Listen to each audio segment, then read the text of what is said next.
दोन्ही राष्ट्रवादी काँग्रेस पक्ष एकत्र येतील किंवा एकत्र येऊ शकतात अशा पद्धतीच्या वारंवार प्रसारमाध्यमांच्यातून कुणीतरी जाणीवपूर्वक बातम्या पेरत असतं. वास्तविक दोन्ही राष्ट्रवादी काँग्रेसच्या पक्षाच्या संदर्भात किंवा चिन्हाच्या संदर्भात माननीय सुप्रीम कोर्टामध्ये केस सुरू आहे, न्यायप्रविष्ट आहे.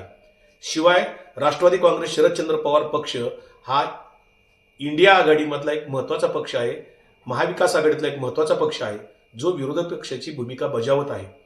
दुसऱ्या बाजूला अजित पवार यांचा राष्ट्रवादी काँग्रेस पक्ष जो आहे तो प्रतिगामी पक्षाच्या भारतीय जनता पार्टीबरोबर सत्तेत आहे. जर दोन्ही पक्ष एकत्र यावं असं कोणाला वाटत असेल किंवा यावं अशा बातम्या कोणी पेरत असेल, त्यांना माझी नम्रपणाने सांगणं आहे, हे दोन्ही पक्ष एकत्र तेव्हाच येऊ शकतील जेव्हा अजित पवार यांचा राष्ट्रवादी काँग्रेस पक्ष महायुतीतून बाहेर पडेल, सत्तेतून बाहेर पडेल आणि प्रतिगामी भारतीय जनता पार्टीचं नातं तोडेल. तेव्हाच हे दोन्ही पक्ष एकत्र येण्याचा विचार होऊ शकतो. परंतु तोपर्यंत ह्या सगळ्या अफवा आहेत. या एकत्र येण्याच्या कुठल्याही बातमीत तथ्य नाही.